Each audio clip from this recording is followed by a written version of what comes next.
All right, here's part 2 of our Chapter 9 test review. We want to expand these things out. So when we see the 3, what we need to do, and again, we're not going to make this go super big. We just want to make sure that you have some idea about what's going on here. So we pulled Pascal's triangle together real quick by adding the numbers that are right above it.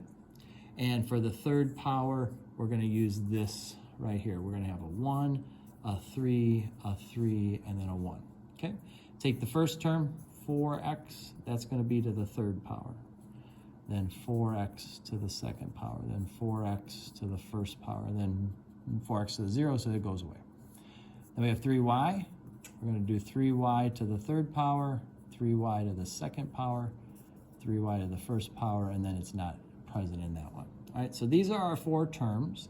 Let's go ahead and clean them up. So we have 4 to the third power. 4 times 4 times 4 is 64. X to the third power, and then times 1 doesn't really do anything. So there's our first term, 64x to the third. Okay.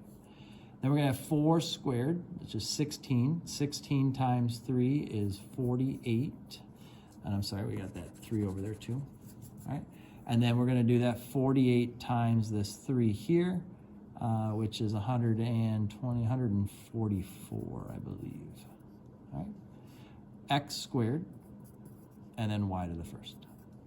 So there's that next term. Here we're going to have 3 times 4, which is 12, times 3 squared, which is 9. 12 times 9 will give us 108. X to the first, y to the second. Okay. And then here we have 3 to the third, which is 27, y to the third. Okay. So that would be our expansion then. All right, we're looking... What I'm going to be looking for, what Mr. Koski is looking for, are these coefficients here, and then the correct placement of the terms, and then did you work out each term correctly from there? All right. Same thing here, we got x minus 4 to the 6, so now we're going to take that 6th line, we have a 1, 6, 15, 20, 15, 6, and then 1 again, okay? Well, let's start with our x. This is going to be x to the 6th, x to the 5th, x to the 4th, x to the third, x squared, x, and then nothing there. And then our negative 4 to the 6th, to the 5th, 4th, and so on. All right. And then nothing there. All right, so this is what we have. So the first term is easy enough. That's going to be x to the 6th. Okay. Here we're going to have 6 times negative 4, so that's a negative 24, x to the 5th for that, okay? And then for these next one, we're going to have 16 times 15, that's a positive 240, x to the 4th. Then we're going to have negative 64 times 20, that's a negative 1,280, x to the 3rd. All right, then we're going to have negative 4 to the 4th, which is 256 times 15. That's 3,840 x squared. Okay. Then we're going to have negative 4 to the 5th, which is a negative 1,024 times 6. That'll give us a negative 6,144 x.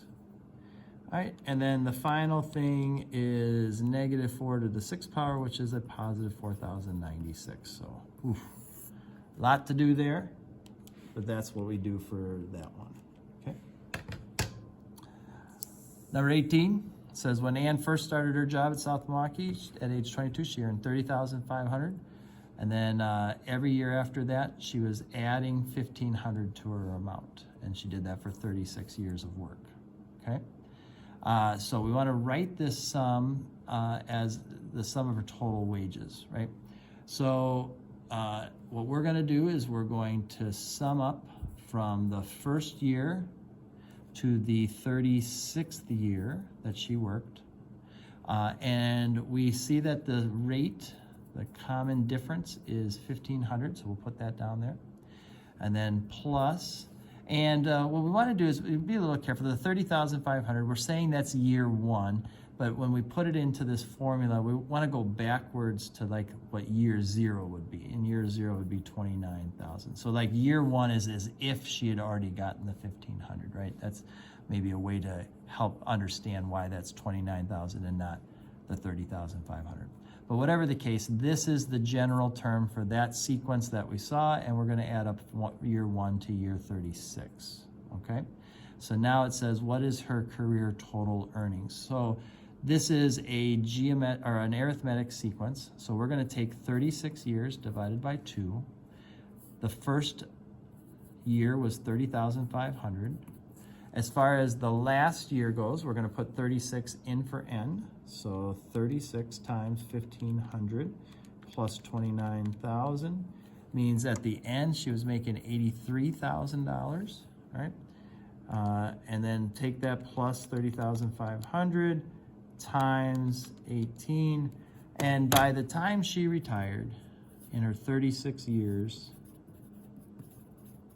she had made $2,043,000, right, as a wonderful teacher here in South Milwaukee. Right? That's at least what that's saying. All right, we have some factorial expansions and simplifications. 5 factorial means 5 times 4 times 3 times 2 times 1. 8 factorial is 8 times 7 times 6 times 5 times 4 times 3 times 2 times 1. So you can see 1, 2, 3, 4, and 5 all cancel. What we're left with is 1 over 8 times 7 times 6, which if you work that out, you get a syntax error according to my calculator. 8 times 7 times 6, 336. So 1 over 336. Either one of those is fine with me. For number 20, n plus 2 factorial is n plus 2 times n plus 1 times n minus 1 times n minus 2, and so on all the way down to 1. N factorial is n times n minus 1 times n minus 2 all the way down to 1. All of these are going to cancel except for n plus 2 times n plus 1. 21 says license plates are 3 letters followed by 4 numbers. How many different license plates can be made if you can repeat them? So in other words, in the 3 letters spot, you can have any one of the 26 letters and you can repeat them. You could have MMM or AAA, it doesn't matter. And as far as the 4 numbers go, you can have any of the 10 digits, 0 through 9, be there. So we would go 26 to the 3rd power times 10 to the 4th power. And ooh, there are a lot. 1, 7, 5, 7, 6, 0, 0, 0, 0. So 175 million different license plate combinations based off of that right there. But what if you couldn't repeat? What if they said, you know what, we just want 3 distinct letters, 4 distinct numbers to be there. So in other words, you have 26 letters to pick from for the first one, but then you can't use that letter again. So now you only have 25 for the second, and then once you throw that letter out, you only have 24 there. Same thing here. You have 10 numbers, digits to pick from for that one, but then only 9, 8, and 7 for that, all right? So that's gonna reduce, I mean, it's still gonna be a lot, but not as much as we had before. So if I multiply all that out, we get 7862400. So 78,624,000 is what we get for that. So yeah, quite, you know, less than half of the options we had before, but that's okay.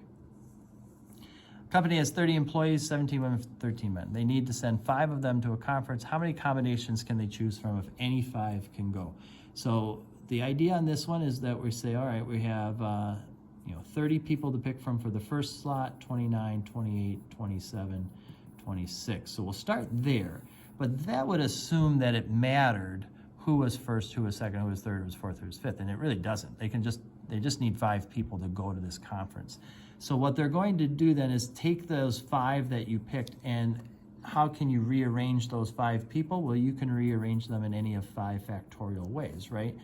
Once I pick the 5 people, how many different ways can I put them in a line? I can put them in a line 5 factorial ways. All of those combinations are exactly the same group that's going, so we're going to divide this by 5 factorial. All right, so if I take 30 times 29 times 28 times 27 times 26 and divide that by 5 factorial, then there are 142,506 different combinations of people that could go to this conference, okay? But part B says, well, what if instead of just any 5 people that could go, what if we need exactly 3 women to go and exactly 2 men to go? So that means that for the 3 women, we have 17, 16, 15, right? 17 women we could pick from for the first, 16 for the second, 15 for the third. But again, like that, those 3 women could be rearranged in any one of 3 factorial different ways, and they're all the same 3 women that got picked. So we're gonna divide that by 3 factorial. This right here would tell us how many different ways we can pick 3 women from this group. But we're gonna include the 2 men. So there are 13 men we can pick from for the first spot, 12 for the second. And then again, it doesn't matter which order we had them in. So we would divide each of those double groups by 2. And this right here then would be how many different combinations we can go from this type of situation. So if I go 17 times 16 times 15 times 13 times 12 and divide that by 12 here, then we're gonna have 53,040 different combinations that fit this criteria, all right? 142,000 is the total, doesn't matter who is going, but if we need to restrict it to this for whatever reason, then now we have that many combinations to pick from. All right, each Formula One Grand Prix involves 20 drivers to make it on a podium. First place, second place, third place. How many possible podium combinations are? Now it does matter. First place, second place, third place is gonna be different if we switch some drivers around, right? So there are 20 drivers that could be here, 19 drivers left for second place, 18 drivers left for third place, and it is just that. We're not gonna rearrange those because again, having one person in first place and a person on third, and if you flip them, that's a different podium combination. Each race, there are 6,840 different possibilities of how that podium might be stack up, all right? 24, we got a Spotify playlist, eclectic mix of music, rap, blues, country, and classical. What's the probability that we'd have? Now, first off, we have 10, 15, 18. There are 19 songs total on that playlist, all right? Not a very big one, but whatever. What's the probability that you'd play a rap song first and then a country song would come on second, all right? So as far as the rap song is concerned, there are 10 rap songs out of 19 possibilities. So that's the probability that you'd pick a rap song first, okay? Now, if the songs cannot repeat, that song is out. So as far as the country songs go, there are 3 country songs, but now out of 18 possibility, right? Because we can't replay, we're not gonna replay that rap song that was there before. And so that's going to be the case there. So we're going to end up with 30 over 342 as our initial. And then if we work that all the way down, I believe that's 5 out of 57. You don't have to reduce it. Either one of those is fine. But that's our probability. We have a 5 out of 57 chance that that would be the way those 2 songs would play if we just randomly do it. Now, B says, what's the probability that we'd get a non-blues song 3 times in a row if songs could repeat? Now, out of the 19 songs, 5 of them are blues. That means 14 of them are not blues. So we have a 14 out of 19 shot of getting a non-blues song the first time. And since songs can repeat, that's our probability each time. All right? So if we do 14 to the third, that's 2,744. If I do 19 to the third, that's 6,859. This is our probability right there. We could take both of those and change them to percents if that made life easier to understand, but that's gonna work right there, okay? And then our last one here says a basketball player makes 80% of her free throws. She's gonna shoot 2 free throws. What's the probability that she makes both of them? Well, she has an 80% chance on the first one, and she has an 80% chance on the second one, right? So we would just do 80% times 80%, 0.8 times 0.8 gives us 0.64, which is a 64% chance that she makes both of them. All right. What's the probability that she makes at least one?